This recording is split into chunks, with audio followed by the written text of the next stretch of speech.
Teori gravitasi adalah fondasi utama yang merasionalkan teori bumi bola mengelilingi matahari. Kita tidak jatuh meski posisi kepala kita di bawah dan kaki kita di atas karena gravitasi. Kita tidak terlempar meski bumi berputar mengelilingi matahari karena ada gravitasi. Tapi, bisakah Anda menjawab mengapa air laut bisa nempel seperti kena power glue sementara balon gas bisa terbang? Bisakah Anda menjawab apa yang membuat matahari punya gravitasi sehingga mampu menarik planet-planet mengelilinginya?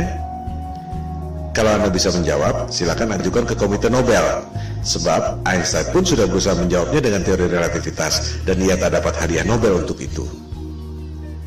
Kebanyakan orang tak menyadari bahwa gravitasi Newton dan juga relativitas Einstein adalah teori, bukan fakta. Mari kita buktikan. Newton mengemukakan teori gravitasi tahun 1678 untuk merasionalkan teori bumi mengelilingi matahari yang terakhir dikemukakan oleh Galileo tahun 1615. Ketika itu, orang baru tahu ada medan magnet bumi lewat buku yang ditulis oleh William Gilbert berjudul The Magnet. Yang dimaksud The Magnet di sini adalah medan magnet bumi yang membuat jarum kompas selalu menunjuk ke arah utara. Gilbert mengatakan bahwa bumi ini seperti medan magnet raksasa. Lewat legenda apel jatuh ke kepala Newton, ia berasumsi dan berteori bahwa benda jatuh karena gaya tarik bumi. Persis seperti medan magnet membuat jarum kompas menunjuk ke arah utara. Padahal, jika kita ganti jarum kompas dengan kayu, maka medan magnet bumi tak dapat menariknya. Dari situ, untuk mendukung teori bumi mengelilingi matahari, Newton berasumsi dan berteori bahwa planet-planet mengelilingi matahari karena gravitasi. Ia pun membuat rumus gravitasi yang terkenal itu. Rumusnya memang benar, menghitung massa dua buah benda, jarak, dan gayanya. Tapi itu tidak membuktikan bahwa bumi punya gaya tarik. Silakan Anda cek, Newton tak dapat membuktikan mengapa apel jatuh ke kepalanya secara vertikal, tapi bumi terkena gravitasi matahari, berputar keliling-keliling, tak ada habisnya. Sebuah fenomena bisa dijelaskan lewat penjelasan saintifik yang berbeda. Mari kita ambil beberapa contoh. 1. Fenomena elektron berputar mengelilingi inti atom. Apa penyebabnya? Newton akan menjawab gravitasi, persis seperti bumi mengelilingi matahari. Betul? Jelas salah. Niels Bohr, ilmuwan penemu kuantum leap dalam atom, mengatakan bahwa itu disebabkan oleh elektromagnetik, bukan gravitasi. Tak ada gravitasi pada atom. Rumus gravitasi Newton sama sekali tak bisa diterapkan untuk menghitung pergerakan atom. Di sini letak inti masalahnya. Ketika Newton hidup, ia tak tahu ada elektromagnetik. Oleh sebab itu ia berasumsi bahwa planet mengelilingi matahari karena gravitasi. Contoh kedua, fenomena matahari dan bulan berjalan pada porosnya. Apa penyebabnya? Newton akan menjawab gravitasi. Memang itu tujuan ia mengemukakan teori gravitasi. Nikola Tesla akan menjawab elektromagnetik. Persis seperti elektron berputar mengelilingi inti atom, suatu hal yang belum diketahui Newton selama hidupnya. Tesla dapat menciptakan semua temuan-temuan yang dahsyat itu yang telah dipaparkan pada episode sebelumnya karena menganggap bumi ini bukan planet yang mengelilingi matahari. Bumi adalah pusat alam semesta yang memiliki energi dahsyat, termasuk menggerakkan matahari, bulan, dan bintang-bintang pada kubah celestial. Ia pun mengatakan matahari dan bulan digerakkan secara wireless oleh medan elektromagnetik yang ada di ether. Lebih jauh lagi, ia mengatakan bahwa kubah bumi atau kubah celestial itu terangkat karena medan elektromagnetik. The only force you need to counter is the electromagnetic force, not gravity. Kata-katanya adalah the only force. Bahasa terangnya, gravitasi adalah ilusi.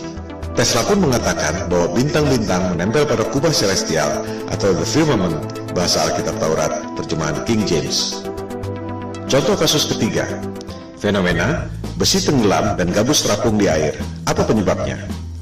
Newton akan menjawab gravitasi. Besi tenggelam karena ditarik oleh gaya tarik bumi.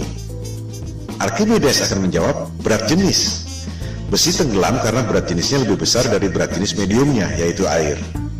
Gabus terapung karena berat jenisnya lebih kecil dari berat jenis mediumnya, yaitu air.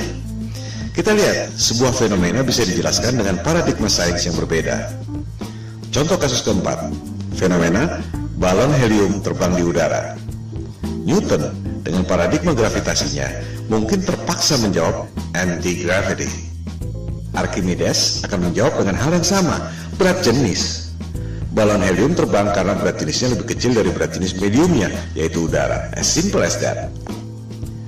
Coba kita simak baik-baik foto ini. Air laut bisa nempel tanpa ada setetes pun yang tumpah. Sementara, kalau kita goyangkan gelas ke atas, air pasti muncrat ke atas sebelum jatuh ke bawah. Padahal, tenaga kita tidak sebesar tenaga samudra. Karena sudah diindoktrinasi sejak kecil dan menganggap bumi bola adalah fakta, kebanyakan orang akan mengatakan bahwa air laut tidak tumpah dan kita tidak merasa bahwa kaki kita ada di atas karena ada atmosfer yang terkena gravitasi. Contohnya adalah gambar ini. Betul? Salah. Itu adalah gambar imajiner tentang medan magnet bumi. Banyak orang mengira gravitasi adalah medan magnet bumi, padahal bukan.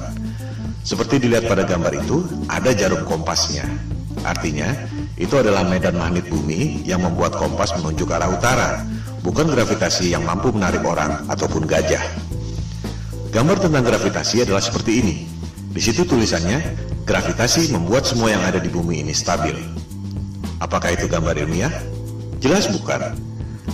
Kita juga bisa membuat gambar bumi berbentuk kotak, atau bisa juga kita bikin bumi berbentuk trapesium dengan klaim yang sama. Itu semua adalah gambar imajiner.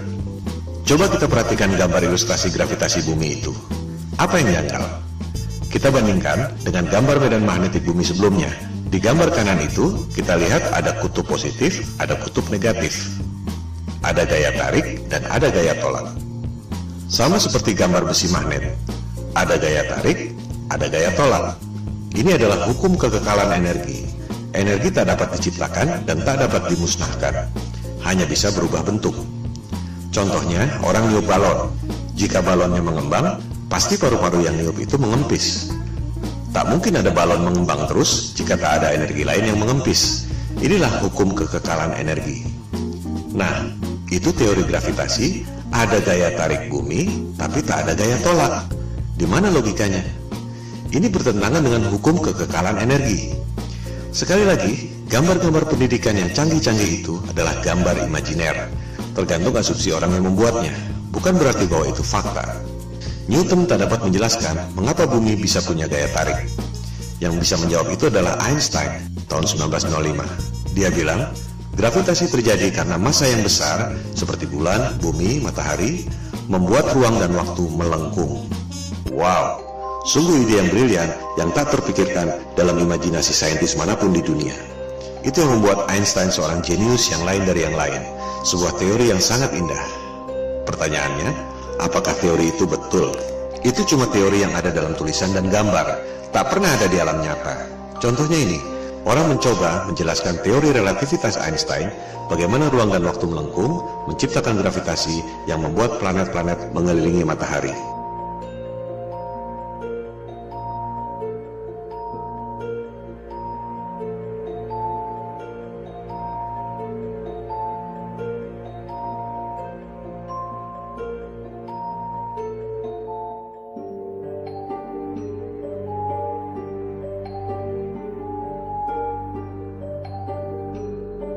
Kita lihat, tetap saja bola-bola yang kecil itu jatuh kan?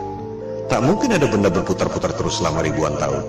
Ini semua adalah teori ilusi, dan orang sedunia terpesona dengan pertunjukan sulap itu. I hate to say this, but there's no such thing as the force of gravity. Well, I wish I didn't know that. Sorry, say that again, Marcus. There's no such thing as the force of gravity. Well, explain that.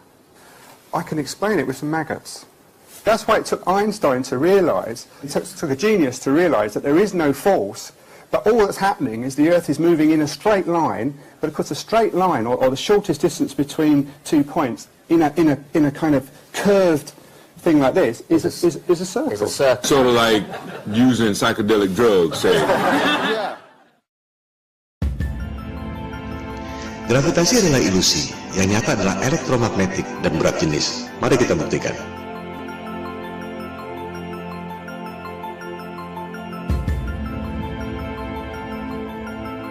Jadi, betul kata Tesla. Satu-satunya gaya yang harus kita hadapi adalah elektromagnetik, bukan gravitasi. Elektromagnetik bisa kita buktikan lewat benda-benda nyata, bukan cuma gambar-gambar konsep imajiner seperti gravitasi. Huge alternating electric current. On top is a 1 kilogram aluminium plate. So we hear this noise. What's that noise? It's the vibration of the plate because it's vibrating at 2 times the frequency of this one. Whoa!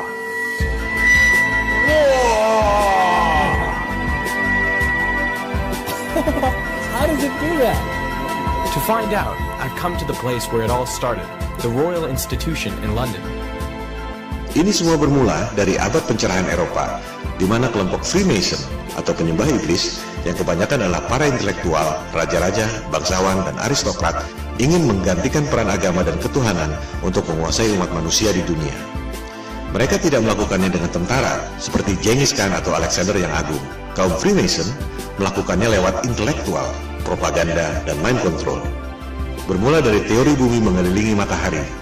Supaya kelihatan masuk akal, dibuatlah teori gravitasi. Padahal benda jatuh ke bumi karena berat jenis, dan benda bisa berputar-putar dalam orbit karena elektromagnetik. Untuk membuktikan bahwa gravitasi itu nyata, Einstein membuat teori relativitas. Ruang dan waktu melengkung dan membuat gravitasi. Padahal, kalau konsep itu dibuktikan lewat benda, terbukti bahwa benda-benda yang kecil-kecil itu pasti jatuh juga ke benda yang besar. Supaya kelihatan rasional, dibuatlah asumsi baru. Ada kekuatan maha dahsyat yang membuat benda itu berputar-putar, yaitu Big Bang. Apakah Big Bang itu fakta? Jelas bukan. Itu adalah teori. Bahkan di kalangan mereka sendiri pun, Einstein misalnya, tak percaya dengan Big Bang. Dia berpikir bahwa alam semesta ini steady state, tak ada awal, tak ada akhir. Big Bang dan gravitasi adalah Tuhan palsu sains modern. Semua pertanyaan yang tak terjawab dilemparkan pada dua hal itu.